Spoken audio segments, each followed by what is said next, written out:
We're talking about teaching children to swim. I think we all know that it's important, but how do you do it? Maybe you're pregnant, or you've just had a child, and you're thinking already, or you should be thinking already, one of the most important things you can do as a parent is teach that child to swim. Trish Hare is with me now. She started the business, Berkshire-based Swimkidz. Why start as early as 2, 3, 4, 12 weeks? Why start that early? I think, well, babies have a natural affinity with the water, so, they're suspended in the amniotic fluid hopefully for 9 months. When they're born, they already start to lose that sort of affinity with the water. So to get them in as soon as possible, and it can start as early as activities that you do at bath time.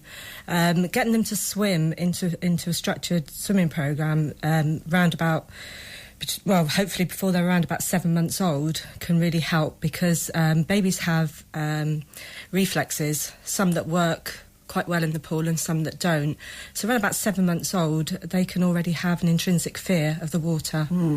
But that's something they learn, because as you say, they spend 9 months in amniotic fluid, and the reason that you can give birth to a baby underwater is because they don't have that gag reflex. They know not to inhale water, don't they? Yeah, young babies have a very strong gag reflex. There's no proven medical evidence, but it can wane around about 7 months, and then it gives way to what they call the diving response, which is what we have when we swim as well.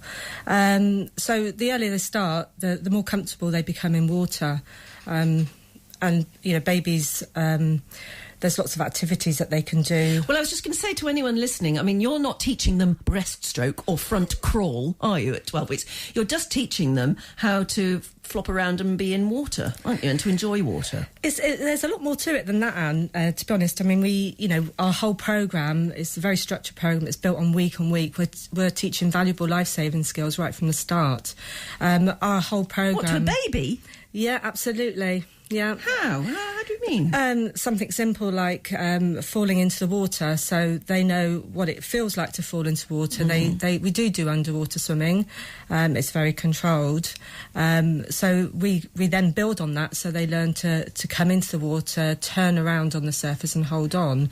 Little babies have, the palmar reflex, so they will hold on quite tight. You probably realise that when you hold a baby's hand, the first thing they do is grasp your finger. And they can do it very strongly. Yeah. They do indeed, yeah. So the holding onto the wall becomes, from a more of a responsive reflex. So that's interesting. So with the presumably the slightly bigger ones, you're teaching them to be comfortable in a way about falling in.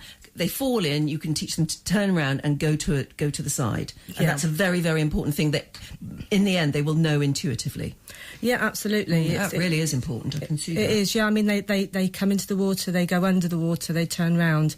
There's been a lot of videos going around on YouTube about these babies that they've been trained to flip onto their back. Babies naturally do that. If you were to place them, I don't recommend that anybody does this in an uncontrolled manner, but if you place a baby face down into the water, they will naturally flip onto their back, because it's from their primitive brain. It's a response that they have. It's a good one. Yeah. A life-saving skill indeed. I know that there are some people who... Well, I was going to say almost take it to extremes. Again, in Australia, there was a movement very strong in the 80s and 90s, and I presume it's still going there, where they actually chuck little babies in the water. I mean, tiny babies, the first time they'll chuck them in to prove that actually babies will swim. They can swim. They'll get themselves to safety.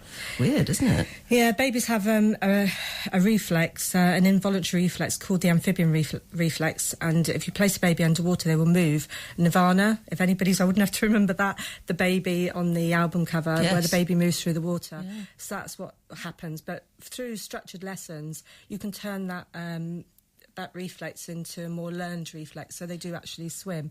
But babies can't swim on the surface till around about 2.5, because they don't have the strength in their neck muscles to be able to lift their head to take a breath. Yeah. I can imagine that, that's why it's very important that if you're going to teach your baby to swim, and you should, you go to somewhere where there are experienced trainers and counsellors and people like you who know what you're doing, because you wouldn't want to do anything wrong. But, anything that's frightening, that frightens you as a parent, or indeed frightens the child, is then going to put you both off the swimming thing, isn't it? Yeah, absolutely. Baby swimming is pretty much unregulated. Anybody can start up a baby swimming school.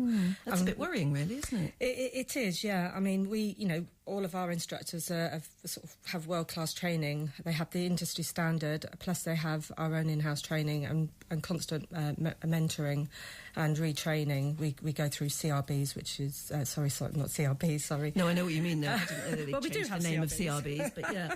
But where do you do it then? Because like we were saying earlier, you've got to have pools that are nice and mother and baby friendly, and in the case of little babies, you've got to have pools that are really nice and warm. Yeah, we have a range of venues. We use hospitals, we use special needs schools. They have the very warm pools. We also have some private pools that we use, and hotels. Gosh. So gym hotels. I mean, the pools are generally heated to 30, 31, so we're very fortunate there. Yeah. Yes. At any one time then, how many classes are going on in and around Berkshire? Oh, what, for Swimkidz? Swimkidz, yeah. In other words, how big is it and what's going on? Well, we have... the weekends are particularly busy, but we have swimming lessons every single day, every morning, every afternoon, every evening, Saturday and Sunday all day. And, it's pretty busy. It is. Well, it's a good thing, though, isn't it? Because, apart from...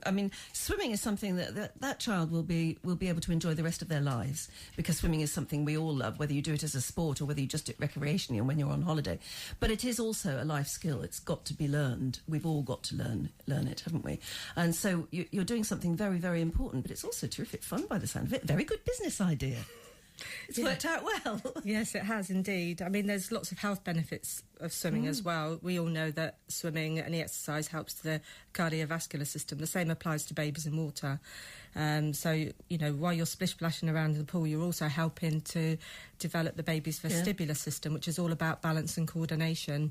Yeah. There's a lot of social skills that are learnt in the pool as well. So there's a lot more to it. And yes, it is very interesting and it's very enjoyable. And as you say, you even start with babies before they're born. Yes, indeed, with the pregnant mummies. Excellent. Well, it's been great fun learning about it. Thanks very much for coming in, and keep going from strength to strength, because it is such an important thing.